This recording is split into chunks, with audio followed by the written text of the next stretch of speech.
यीशु हेबे तुम साथी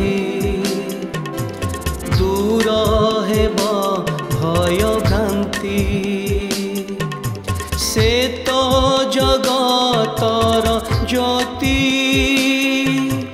अंधकार हेब इति प्रात ज्योति जीवन जला प्रात ज्योतिर समस्त दर्शक भाई भणी मानू मोर आंतरिक शुभेच्छा एवं अभिनंदन जनाए। ईश्वरंकर धन्यवाद हो जे ये कार्यक्रम द्वारा माने आपण निकट में ईश्वर वाक्य को व्यवहारिक शिक्षा को अति स्वल्प समय मध्य उपस्थापन करने आमने प्रयास करियछु। ईश्वर एपर्यंत आम को साहाय्य करिसेंती एवं आपण मान को धन्यवाद जनाए जे आपण माने नियमित भाव में आमर कार्यक्रम देखुअछंती। जदि कार्यक्रम आपन को भल लगुए दयाकोरी अन्य मान सहित यार लिंक को शेयर करंतु जेपरि समाने मध्य ईश्वर आशीर्वाद अंश होवार सुजोग प्राप्त हुंती। तेज आसत मैंने आज कार्यक्रम आगक बढ़िया। आज मैंने जो प्रसंग रे आलोचना करिबा तार शीर्षक है आत्मिक दृष्टिर लाभ गुड़िक the benefits of spiritual eyes. आत्मिक दृष्टिर लाभ सब ना गत अध्याय आम एक कथा देखी प्रभु कृष्णकर वाक्य को आम ध्यान कर एक कथा देखी जे चक्षु शरीर प्रदीप। चक्षु द्वारा आम चतुर्दिग को देखि था, चक्षु द्वारा विपद को एड़े जाई था, चक्षु द्वारा सुंदर पृथ्वीर मनोर दृश्य को आम उपभोग करि था। बाइबल रे चक्षुर व्यवहार को मध्य मैंने देखिलु एवं सुस्थ एवं असुस्थ चक्षुर परिणाम कौन ताहा देखिलु। आज मैंने एक कथा देखा एक आत्मिक चक्षुर लाभ सब कौन। जदि आमर आत्मिक चक्षु उन्मुक्त होइछि तेबे आमे आत्मिक विषय सबू देखिपर और बुझीपर। आमर आत्मिक चक्षु आज उन्मुक्त हबार आवश्यकता अच्छी। गीत रचक ये प्रार्थना करी प्रभु निकट कहले हे परमेश्वर तुम्हें मोर चक्षु को प्रसन्न कर जेपरि तुमर व्यवस्था आश्चर्य विषय सब मु देखिपारि। जेतेबेले आमाने आमानकर आत्मिक चक्षु उन्मुक्त हब तेबे आमाने ईश्वरंकर विषय सब को देखिपर एवं बुझीपर। भाई भणी माने जगतपति शैतान आज लोकमानकर आत्मिक चक्षु को अंध कर देछि। आज लोक माने आत्मिक भाव रे अंध भाव रे से माने जीवन यापन करुछंती कारण से माने भल एवं मंदर प्रभेद को बुझी पारंती नहीं। एक मनुष्यर आत्मा तार मूल्य को से बुझी पारंती नहीं एवं गोटे पशु को से गुरुत्व दियंती। गोटे मनुष्य को गुरुत्व देवा अपेक्षा गोटे पशु को गुरुत्व दियंती एवं पशु मान को भक्ति करती। पशु मान के प्रति से अनुरक्त अटंती। दया क्षमा प्रेम मिलन शांति ठारू समाने दूरे जाती। आउ से निष्ठुर अटंती।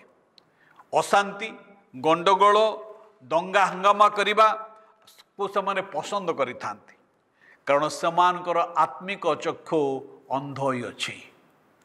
से माने ईश्वरंकर विषय रे जानती नहीं। तांका पखरे दया क्षमा प्रेम शांति मिलन यह सबूर कौन से माने नहीं।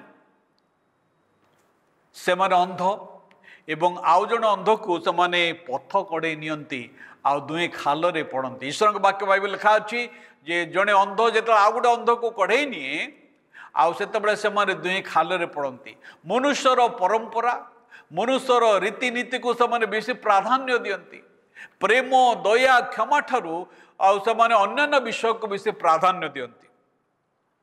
मात्र जो आम आत्मिक चक्षु मुक्त हुए आमे सत्य कौन मिथ्या कौन बुझीपर। जे पर्यंत आम आत्मिक चक्षु उन्मुक्त ही नहीं जे पर्यंत आम आत्मिक चक्षु खोली नहीं से पर्यंत आमे वास्तव विषय को देखिपर नहीं वास्तव विषय को जानीपर नहीं। से आज आम गोटे प्रार्थना गीत रचकों पर करवा हे प्रभु तुम्हें मोर चक्षु को प्रसन्न कर तुमे मोर अंतर्चक्षु को प्रसन्न कर जेपरी मु तुमर व्यवस्थार आश्चर्य विषय सब देखिपारि जिते मानकर आत्मिक चक्षु उन्मुक्त हुए कौन सब लाभ अच्छे। प्रथम आम एक कथा देखिलु जे प्रथम उपकार होची आमर आत्मिक विषय सब को आमने देखिपर और चिन्ह पारिबा। सत्यता कौन आम जापर प्रकृत विषय कौन आम जापर। पृथ्वी रे अनेक भ्रांत शिक्षा सब रही भ्रांत शिक्षक माने अछंती जो माने निजको ईश्वर बोली दाबी करती जो माने निजको कहती मु बायोलॉजिकल नुह से माने निजको ईश्वर बोली दाबी करती एवं समानकर भ्रांत शिक्षा द्वारा अनेक से सठतार पड़ जाती किंतु जदि आम आत्मिक चक्षु उन्मुक्त हम फिटिज तेबे आमे समान को जानीपर समान कर्म को मध्य जानीपर। द्वितीय लाभ जदि आपणकर आत्मिक चक्षु उन्मुक्त थाए तेबे आमे ईश्वरंकर उपरे आमर ध्यान को केंद्रीभूत करि परिबा।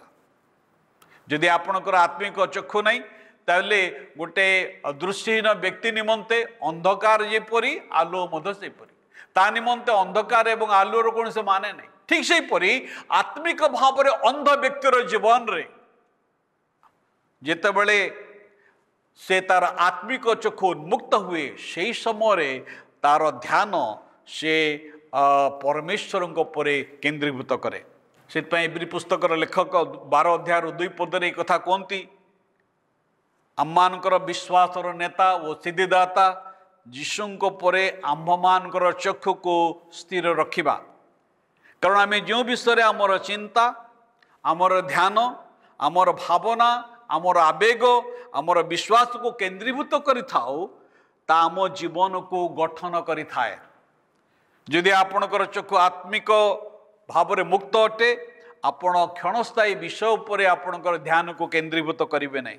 तृतीय रे आत्मिक चक्षुर तृतीय लाभ होची जे परमेश्वरंकर प्रकाशन परमेश्वर आउ से जेतला आमानकर आत्मिक चक्षु को उन्मुक्त करती सेतेबेले साधारण लोक माने जा बुझी पारंती नहीं आपण ता बुझी पारंती साधारण लोक माने जा देखि पारंती नहीं आपण ता देखंती। तार उदाहरण द्वितीय राजावली 6 अध्याय 17 पदरे आम देखू एलिशा अपना दास निमंते प्रार्थना कले कहले प्रभु ए दासर चक्षु को तुम्हें उन्मुक्त कर से जेपरी देखिपर आ जो प्रभु तार चक्षु को उन्मुक्त कले आउ से परमेश्वरंकर सुरक्षा को देखिपारे। एवं चतुर्थ आमर आत्मिक चक्षु जेतबेले उन्मुक्त होता है तार लाभ होची आमे पाप को एड़े जाई थाउ पाप ठारू आमे दूरे रही थाउ। से गीत रचक 137 प्रार्थना करी कहती असार दर्शन मोर चक्षु को फेराओ वो तुम पथरे मते सचेत कर मूल्यहीन असार विषय सब को देखा मोर चक्षु को अटकाओ। भाई बहनी माने आमे जहाँ कि देखि थाउ तामान को ईश्वरंकर निकटवर्ती करई थाए किंबा ईश्वर ठारू आमन को दूर को नहीं थाए। सामसन दलीला को देखिले दाऊद राजा निज सैनिकर स्त्री बेत्शेबा को देखिले एवं पापरे पड़िले। आज आपण कौन देखुंत आत्मिक चक्षु उन्मुक्त थाए आम स्पष्ट भाव में देखा या को प्रतारण उद्धार करें ईश्वर वाक्य को बुझापी साहाय्य करें प्रभुंकर गौरव को देखापी साहाय्य करें प्रभुंकर इच्छा को जानापी साहाय्य करें। आज आम प्रार्थना करवा कि प्रभु आम का आशीर्वाद करूँ जेपरी आम प्रभुंकर विषय को देखिपर। आसतु प्रार्थना करवा। प्रभु आज आम ये प्रार्थना करुचु तुम्हें आमानकर आत्मिक चक्षु को प्रसन्न कर जेपरी तुम व्यवस्था आम आश्चर्य विषय को देखा पारू। प्रभु आमानकर प्रत्येक भाई भाई मान को तुम्हें आशीर्वाद कर ये प्रार्थना यीशु नाम उत्सर्ग करुछु आमेन। समस्त नमस्कार। ईश्वर प्रत्येक आशीर्वाद करंतु।